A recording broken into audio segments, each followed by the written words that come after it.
युद्ध नीति और प्रेशर टैक्टिक्स, ये पूरी अगर कहा जाए इस पूरी वॉरफेयर में नजर आई है। कभी बयानों के जरिए पिच तैयार की गई है जंग की, कभी हमलों के जरिए और कभी मूवमेंट्स के जरिए। अभी डोनाल्ड ट्रंप वापस से जो डिप्लॉयमेंट है यूएसएस फोर्ड की बात अगर कहें, उसको हटा करके उस लोकेशन से किसी और लोकेशन पर पहुंचाकर क्या दिखाना चाह रहे हैं? क्या ये 28 फरवरी की तस्वीर वापस से रिपीट होगी? देखिए, मैं यहाँ पर ये कहना चाहूंगा कि जो इंटरनेशनल लॉ, अंतर्राष्ट्रीय विधि के प्रणेता कहलाते हैं ह्यूगो ग्रोशियस, उन्होंने एक बड़ी ही अच्छी बात बोली है। उन्होंने बोला है कि जो ज्यादातर युद्ध होते हैं वो स्लीपिंग वॉर्स होते हैं, वो सोए हुए वॉर्स होते हैं। जो कभी कभी हॉस्टिलिटीज जब इरप्ट हो जाती हैं, प्रस्फुटित हो जाती हैं, तो इन हॉस्टिलिटीज के चलते ये स्लीपिंग जाइंट और स्लीपिंग बेलिजरेंट कंट्रीज भी जाग जाते हैं, और जो सोया हुआ युद्ध होता है वो फिर जाग जाता है और अवेक हो जाता है। एक बात तो ये मैं ये कहूंगा कि जिस तरीके से सांस लेने का मौका दिया गया है ईरान को, वो अमेरिका और कोलिशन ऑफ विलिंग के लिए बहुत ही घातक हो सकता है। क्योंकि हम देखें कि जब पार्ट वन में, operation epic fury part one में जब हम देखें, तो हम पाएंगे कि जो वॉर ऑब्जेक्टिव्स थे, जो व्हाइट हाउस के फैक्ट शीट बैकग्राउंडर्स, उनको देखें अगर हम, और उनके पीछे अगर बात करें, तो ये वॉर ऑब्जेक्टिव्स पूरे नहीं हुए, ये पार्शियली पूरे हुए हैं। जैसे कि हम देखेंगे कि रिजीम चेंज जो है, वो रिजीम चेंज भी नहीं हो पाया वहां पर, और अयोतुल्ला की जो मल्टी टायर सिस्टम है वो आगे जाकर अभी काबिज है ईरान के ऊपर। उसके अलावा जो न्यूक्लियर इंस्टॉलेशन थे पूरे, जहां पर रिफाइनिंग होती है, जहां पर यूरेनियम 235 का एनरिचमेंट होता है, जैसे नतांज, फोर्दो, इनकी मैं बात करूंगा, इस्फहान, जो मैं पर्टिकुलरली बात नहीं कर रहा हूं, एक ब्लैंकेट तरीके से बात कर रहा हूं, तो इन सब का पूरी तरीके से खात्मा नहीं किया गया है। तो जिस तरीके से सीज फायर हुआ, तो हम ये देखेंगे नए डेवलपमेंट्स हुए हैं, जिसमें 36 में से 33 डिस्ट्रॉयड मिसाइल साइट्स और डिस्ट्रॉयड ड्रोन लॉन्चिंग साइट्स पर फिर वापस से ईरान काबिज हो गया है और उसको रिकंस्ट्रक्ट करवा लिया है, और इनको वापस से नेस्तनाबूद करना अमेरिकन एयरफोर्स F-16 हो या उनके B-52 हो, टॉम हॉक्स हो या थार्ड्स हो या फिर PRSMs हो, उनके लिए ये काफी मुश्किल पड़ेगा।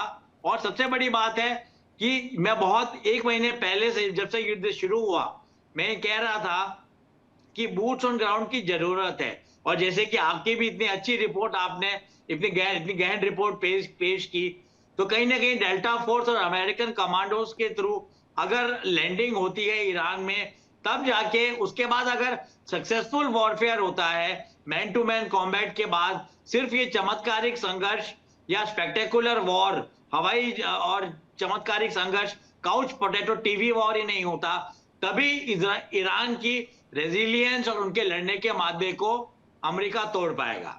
तो अभी तो ठीक मैं है। ये कुछ एक बातें ही सवाल राजन फोरकास्ट कर सर से, सकता हूँ। एक सवाल राजन सर से। राजन सर, 28 फरवरी की तारीख और ये एनालिसिस कि वापस से वही हमला या वही बारूदी तस्वीर हम देख सकते हैं। 28 तारीख को जो हुआ, 28 फरवरी को अयातुल्ला अली खामेनी को एलिमिनेट कर दिया। अब अभी जो हम देख रहे हैं और जो रिपोर्ट्स दावा कर रहे हैं, उन रिपोर्ट्स में क्लियर इस तारीख के, बेशक से तारीख ना वापस रिपीट हो रही हो, लेकिन उसमें जो हुआ उसे रिपीट करती हुई तमाम चीज़ें, कोइंसिडेंस भी हो सकता है, लेकिन कोइंसिडेंस से ज़्यादा ये कुछ वैसा ही लग रहा है जैसा उस दौरान भी तैयारी की थी, इफ आई एम करेक्ट। देखिए ऋतु जी, लड़ाई को रीस्टार्ट करना अमेरिका के लिए लास्ट ऑप्शन है, और ये हम सबको समझ लेना चाहिए। तो अमेरिका इस लड़ाई को रीस्टार्ट नहीं करना चाहता। वो एक डिप्लोमेटिक नेगोशिएशंस, जो भी अभी बैकडोर डिप्लोमेसी चल रही है, अभी भी चल रही है, तो वो एक मौका और देना चाहता है ईरान को कि आप नेगोशिएटिंग टेबल में आ जाइए, और जो भी मुद्दे हैं फिर वो डिस्कस हो सकते हैं। सबसे इम्पोर्टेंट है कि आपका जो स्ट्रेट ऑफ हॉर्मूज का जो मुद्दा है, ये अभी वो सेंटर ऑफ ग्रेविटी बन चुका है। बाकी डिस्कशन तो बाद की प्रायोरिटीज है, बिकॉज अभी जो मेन प्रायोरिटी है एक्चुअली वर्ल्ड के लिए भी है और जीसीसी कंट्रीज के लिए भी है, ईरान के लिए भी है, यूएसए के लिए भी है कि ये स्ट्रेट ऑफ हॉर्मुज को खोला जाए और वो नेवल ब्लॉकेड के साथ लिंक्ड है। तो पहले तो शर्त ये होगी, बातचीत तभी आगे बढ़ेगी जब ये ब्लॉकेड टेम्पररी लिफ्ट किया जाएगा, मे बी 10 डेज 15 डेज। उसके एक कॉन्फिडेंस बिल्डिंग मेजर होता है, ये एक ट्रस्ट बिल्डिंग मेजर होता है, उसके बाद बातचीत होती है। दूसरा एक इसको लास्ट ऑप्शन अमेरिका के पास रहेगा, बट देन ये जो लास्ट ऑप्शन है जो अमेरिका 50 दिन में अचीव नहीं कर पाया, इस 50 दिन की लड़ाई में, क्या ये अभी इसको फेज 2 अगर ये लड़ाई पर हलचल चालू तो ऐसी ही है ना राजन सर, अभी ऑपरेशन का नाम चेंज करने को लेकर चर्चा हो रही थी कि एपिक फ्यूरी को चेंज करके कोई और नाम दिया जाएगा, जस्ट इसलिए कि जो 60 दिन की जो अवधि है, जो कानून जो नियम कहता है कि वॉर को वापस ना लेना पड़ जाए और उसे रीएस्केलेट अगर करना है तो इसका नाम बदल दीजिए। तो ये भी तो तैयारी उसी अंदाज में लग रही है ना सर?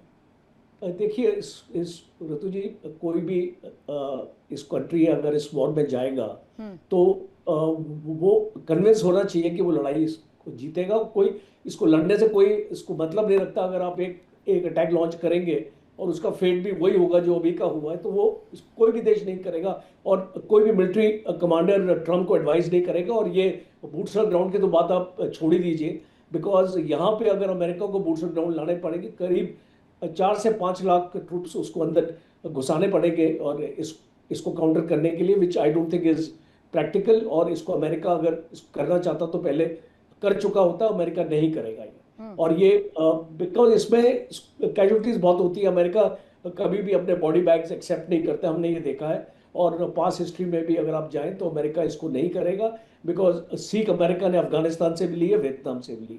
तो इसको मुझे नहीं लगता कि ये वॉर स्टार्ट हो सकती, बट डेफिनेटली ये बातचीत नहीं होगी। तो आप इसको क्या देखते हैं, क्या इसका सिनेरियो देखते हैं आगे? हम देखते हैं कि again we can have that attrition war starting again. Attrition war का मतलब है कि जैसे आपके 50 दिन की लड़ाई थी, आप मैक्सिमम डिस्ट्रक्शन, अभी एक इसको सुनने में आया, मैं पढ़ रहा था वॉशिंगटन पोस्ट में कि अमेरिका के जो सेंट्रल कमांड के जो कमांडर हैं, CNC, he has made a fresh target list। Fresh target list का मतलब है कि अभी हम जो टारगेट्स जो हमने पहले नहीं एड्रेस किए थे, अब हम एड्रेस करेंगे। और उसमें जब ये फेज 2 की लड़ाई होगी, मुझे लगता है कि उसमें इसको इकोनॉमिक टारगेट्स भी लिए जाएंगे। और ये oil fields, gas reserves and all those things, और जहां पर भी इनके एम्युनिशन डंप्स हैं, लॉजिस्टिक एरियाज हैं, इनके कमांड कंट्रोल सेंटर्स हैं, जिनको अभी तक टारगेट नहीं किया, अमेरिका उसको टारगेट करेगा। ये देखिए प्लान में रहेगा। और मैं लास्ट पॉइंट ये है, हम जब इस तरीके के बैटल इंडिकेटर्स देखते हैं, जैसे आपने अपने ओपनिंग नाइट में बहुत अच्छी तरीके से इसको प्रेजेंट किया कि ये सारे बैटल इंडिकेटर्स हैं। हाँ, बैटल इंडिकेटर्स निश्चित रूप में। और साथ ही साथ अगर एक चक्रव्यूह की जिक्र भी करें तो एक पूरा ट्रैप रेडी हो गया है। जैसा हमारे शो का नाम भी है, 4 का चक्रव्यूह, और एक चक्रव्यूह डोनाल्ड ट्रंप के लिए भी तैयार हो गया है। और ये चक्रव्यूह कहाँ से भेदा जाए और कैसे कैसे भेदा जाए, ये उन्हें समझ नहीं आ रहा है। जी जी, मुझे लगता है आप लड़ाई युद्ध करवा के रहेंगे। दीवान सर, एक सवाल आपसे मेरा, अभी चर्चा इस बाबत हो रही है कि तीसरा विश्व युद्ध होगा या नहीं होगा, पर मुझे ऐसा लगता है कि ये बहुत पुरानी गुत्थी हो चुकी है, ये सवाल भी पुराना हो चुका है। अब मॉडर्न जो कॉन्सेप्ट है और डिबेट्स हैं वो इस बाबत हो रही हैं कि ये जो तमाम स्ट्रेट्स है, चाहे हॉर्मुज़ हो, मलक्का स्ट्रेट हो, ताइवान का मुद्दा हो, जो कि रोज़मर्रा की ज़िंदगी से जुड़ा हुआ रहता है, जो आपके सीधे सीधे इफेक्ट करता है, अब उन तमाम चीज़ों की वजह से रीजनल कन्फ्लिक्ट्स होंगे। और अभी 28 फरवरी रिपीट्स वाला जो मोड ऑन हुआ है, क्या ये आफ्टर चाइनीज इफेक्ट है? रितु जी, मेरी समझ में ट्रम्प साहब चीन से खाली हाथ ही लौटे हैं, कुछ खास विशेष लौट लेके नहीं निकले हैं। एक ऐसे ईगो वाले आदमी के लिए जो ट्रीटमेंट मिला है, जी ने दिया है, चीन ने दिया है, वो दुखदाई है। और चीन ने कोई गारंटीज कोई एश्योरेंसेस नहीं दिए हैं कि ईरान को दबाएगा, ईरान को बोलेगा। स्टेटमेंट की है, जी। कस्में वादे प्यार वफा सब बातें हैं, बातों का क्या अभी देखेंगे। ट्रेड का कुछ करके आए हैं कि ईरान चीन ने बोला है हम 300 बोइंग खरीद लेंगे, तो पुरानी बात है। ट्रेड वाली बात हुई है, टेक्नोलॉजी की बात हुई है, इकोनॉमी की बात हुई है, एआई की बात हुई है। पर ईरान के ऊपर मुझे नहीं लगता चीन ने कुछ सब्सटेंशियल दिया है, बोला है या करने को तैयार है। तो सवाल ये है, इस हार की खींच कह सकते हैं। हाँ, हार की बैड सिचुएशन में ट्रम्प साहब मुझे तो लगता है दोबारा कोई गलत कदम उठाने वाले हैं। पर जो कदम उठाने वाले हैं बड़ा सरप्राइजिंग सी चीज है। 28 फरवरी वाली बात तो नहीं, 28 फरवरी के इशारों टाइम तो इशारों में आप कह तो रहे हैं, लेकिन किस तरीके का कदम आप मैं बता रहा हूँ, इसे हमले के रूप में देख रहे हैं या कुछ ऐसा करेंगे? हाँ, मैं तो समझ रहा हूँ कि अगर ओमान के हवाले से, कतार के हवाले से और किसी हवाले से चीन का हवाला तो खास काम नहीं आएगा। अगर कोई बैकडोर नेगोशिएशन हो जाती है हाँ। तो ट्रम्प का हाथ ऊपर हो जाता है और ट्रम्प किसी बहाने वहां से निकल सकता है, कुछ ना कुछ मिला। हाँ। पर कुछ ना कुछ मिला मतलब ईरान तो कुछ भी देने को तैयार नहीं। हाँ। ईरान तो कहता है दो ही मेन मुद्दे हैं, बाकी तो साइड इश्यूज है। अभी तो ठीक मेन है। इशू तो यही है, हॉर्मुज खोले। मेन इशू अमेरिका का है कि ईरान न्यूक्लियर वेपन ना बनाए। इन दोनों पे ईरान गिव अप करने को तैयार नहीं। और जहां तक आप कह रही हैं, बल्कि वो तो वर्जीनिया पहुंच चुका है। कौन सा? फोर्ड एयरक्राफ्ट कैरियर, वो बैटल ग्रुप जा चुका है। वो क्यों गया है अभी आपको पता है, हम फौजी बैठे हैं, 4 में से 2 थे यहाँ। तो क्या है कि 360 दिन लगातार एक एयरक्राफ्ट कैरियर डिप्लॉय रहे। इतनी भारी डिप्लॉयमेंट वियतनाम वॉर के बाद आज पहली बार एयरक्राफ्ट कैरियर अमेरिका के की है उसने।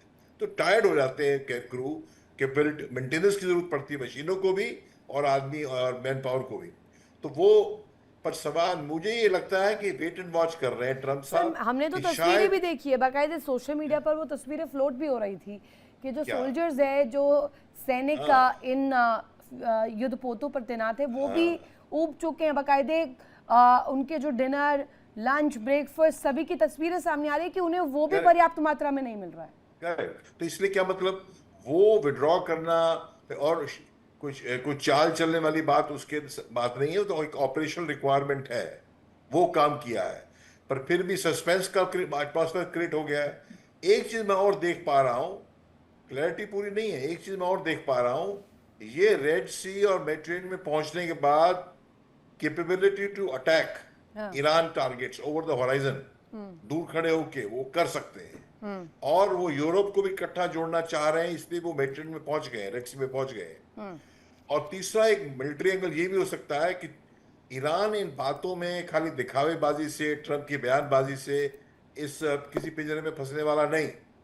तो आपको पता नहीं, ईरान ही एक अटैक सामने से पहले अटैक कर दे और एक उनकी को वॉरशिप डुबा दे अमेरिका की। क्यों? ईरान तो फुल एंड फाइनल लड़ाई के मोड में है।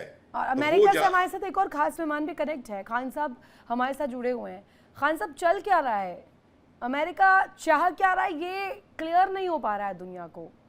कभी बाकायदे विजुअल्स जारी कर देते हैं डोनाल्ड ट्रंप, खुद को ऊपर बता देते हैं, खुद को जीता हुआ बता देते हैं, उसके बाद फिर इस बाबत बयान जारी करते हैं कि हॉर्मुज पर बात करनी ही होगी, नहीं की तो इसका रिपरकशन बहुत ख़राब होगा। तो या तो पहले डिसाइड कर ले कि जीत गए हैं या हारे हुए हैं या अभी जंग चल रही है। जी, आपका शुक्रिया, नमस्कार। मैं अर्ज़ करना चाहता हूँ कि ये जो जंग डोनाल्ड ट्रंप साहब ने ईरान के साथ शुरू किया, ये इनकी तारीख में जितने, अमेरिका तो खासा जंगजू रहा है ना जी, बहुत ही ज़्यादा जंगजू मुल्क है ये जब से वर्ल्ड वॉर 2 ख़त्म हुआ है, तकरीबन 100 ममालिक पर अमेरिका ने फ़ौजी तौर पर हमले किए हैं। बड़ी हैरत होती है ये जानकर, लेकिन इन्होंने हमले किए हैं और ये हमले करते रहते हैं। अलबत्ता ये जो अभी लड़ाई इन्होंने शुरू किया ईरान के ख़िलाफ़, देखें ये 911 पे जब उन्होंने उसके मुकाबले में जब वो अफ़गानिस्तान गए थे, उस वक्त इनके पास अच्छी खासी इनको वेस्टर्न दुनिया की सपोर्ट हासिल थी, आपको जैसे कि इल्म है।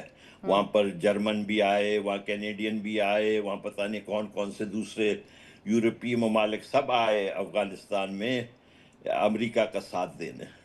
जब वियतनाम का जिन्होंने लड़ाई शुरू किया था, यहाँ पर पूरे अमेरिकन ब्रेन वॉश किए हुए थे कि भाई ये कम्युनिस्ट हैं और कम्युनिस्ट जो हैं पूरे दुनिया के ऊपर अपनी हुक्मरानी ले आएंगे और इस वजह से इनसे लड़ना लाजमी है। तो यहाँ से अमेरिका से नौजवान जो आजकल अब बहुत हमसे भी ज़्यादा बुजुर्ग हो गए हैं, वो कहते हैं और उनको अफसोस होता है कि उनको बेवकूफ़ बनाया गया था उस ज़माने में। तो वो उस किस्म से एक माहौल था। लेकिन अब के जो हुआ है, देखें, ये अमेरिका का जंग भी नहीं है, ये तो इजराइल का लड़ाई है। इजराइल अभी भी ये चाहता है, अगर इजराइल के प्लान अगर हम कहेंगे तब तो ये जंग दोबारा ज़रूर शुरू होगा। अगर अमेरिका इजराइल के प्लान पे चलेगा तब तो ये होने वाला है, क्योंकि इजराइल ने कहा है कि जब तक हम वहाँ पर रिजीम चेंज नहीं करेंगे, हम वहाँ पर बहुत बड़ी पैमाने पे तबाही नहीं लाएंगे, हम आराम से नहीं बैठेंगे। अगर ये होता है तब तो अलग बात है। लेकिन देखने में ये आता है कि देखें, इनका जो है अलग अलग फैक्शंस हैं गवर्नमेंट में, एक तरीके पे हर कोई नहीं सोचता है। ट्रंप साहब का ख्याल है कि लड़ाई हो, जेडी वेंस साहब नहीं चाहते लड़ाई होने का, आपको जैसे केल में। तो यहाँ पर नहीं, दो पर तीन वो लॉबीज हैं। डोनाल्ड ट्रंप जो इस वक्त रवैया अपनाए हुए हैं, इस पर मैं डेफिनेटली चाहूँगी राजन सर और दीवान सर भी अपना पॉइंट ऑफ व्यू बताएं। लेकिन खान साहब, एक जो बयान जो बहुत सुर्खियों में रहा, दुनिया एक्सपेक्ट कर रही थी कि चीन दौरे के बाद जब वो लौटेंगे तो कई अहम मुद्दों पर बोलेंगे, लेकिन वो बोल किस पर रहे थे? सोयाबीन पर। वो बोल किस पर रहे थे? ऐसे ऐसे बयान जो थोड़े हल्के प्रतीत होते हैं, थोड़े हल्के तौर पर यूज़ किए जा रहे हैं, वज़न नहीं है उन बयानों का। क्योंकि दुनिया में जब इतनी बड़ी हलचलें हो रही हैं, उस बीच सोयाबीन की निर्यात, आयात और उसका बिजनेस, ये कैसे इफेक्ट कर सकता है? जी देखें, ट्रंप साहब चीन से खाली हाथ आए हैं, इसमें कोई शक नहीं है। उन्होंने जो बोइंग के उनको कुछ मिले, वो भी जो है जो लोग एक्सपेक्ट कर रहे थे उसका सिर्फ 40% मिला, जैसे कि रिपोर्ट हुआ है। और बोइंग की इस वजह से शेयर्स में 4% कमी आई। हाँ। तो वो खाली हाथ चीन से आए हैं। अच्छा, चाइना में आप देख लें, ये जो ट्रंप साहब हैं, इनमें ये दादागिरी वाला बहुत है, बुली है, इसमें कोई शक नहीं है। ट्रंप साहब में बुली कैरेक्टर है।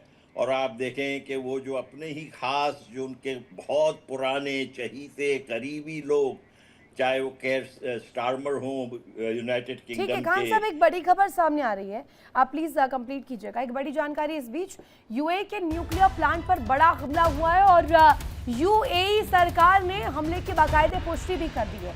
हमारे न्यूक्लियर प्लांट पर ड्रोन अटैक हुआ है। अबू धाबी में कई धमाके की आवाज सुनाई दी है और इसके बाद बाकायदे यूएई की सरकार ने इसकी पुष्टि होने की जानकारी भी दी है। हमारे न्यूक्लियर प्लांट पर ड्रोन से अटैक किया गया है, ड्रोन से प्रहार किया गया है। और इसके बाद अबू धाबी की बात करें, वहां भी इसकी धमक सुनाई दी है, धमाके की आवाज बाकायदे सुनने को मिली है। इसी पर मैं चाहूंगी एक प्रतिक्रिया राजन सर। यूएई पर हमला हो रहा है, पहले भी जो हमले हुए थे उसमें भी प्रश्न उठा था, मैं दोबारा कर देती हूँ। यूएई पर आप जो न्यूक्लियर प्लांट को टारगेट किया गया, ये इजराइल भी करवा सकता है ना सर? और यही नैरेटिव कई दफा कहा भी गया है कि ईरान ब्लफ में ना आए, अमेरिका इजराइल भी करा सकता है, ईरान ना कराए तो। देखिए, आपने बहुत सही बोला, बिकॉज एक बार पहले भी जब इस फजूरा के ऊपर अटैक हुआ था, उनके पोर्ट के ऊपर अटैक हुआ था, उस टाइम पे जो ईरान ने मना किया था, आई मीन इसको डिनाई किया था, बिकॉज एक इसको एलिगेशन ईरान के ऊपर लगा था, बिकॉज ये सीज फायर के दौरान हुआ था और अभी भी सीज फायर चल रहा है। तो ये इफेक्ट कैसे करेगा सर? न्यूक्लियर प्लांट्स को अब खुले मंच पर टारगेट करना शुरू किया गया है। यूएई का न्यूक्लियर प्लांट तबाह हो जाए, इससे किसको फायदा? Nuclear transmission plant, it's not that एक न्यूक्लियर पर से वहाँ पे कोई एक आपका यूरेनियम उस टाइप का नहीं है। जो ये इस टाइप के प्लांट्स होते हैं, इसकी जो एनरिचमेंट होती है यूरेनियम की, वो 2 से 3% ही होती है। Okay. और ये आपके एनर्जी आपके एनर्जी के काम आते हैं, आपका इलेक्ट्रिसिटी जनरेशन के काम आते हैं, इस तरीके के काम होते हैं। ईरान के भी इसको ऐसे एक पावर प्लांट पे इसको अमेरिका का भी अटैक हो चुका है 2 बार। देखिए इंडिया डेली 24/7 अब आपके स्मार्ट टीवी पर। इंडिया डेली मौजूद है सभी डिजिटल प्लेटफॉर्म पर लाइव और लगातार। इंडिया डेली 24/7 हर दिन राष्ट्र को समर्पित।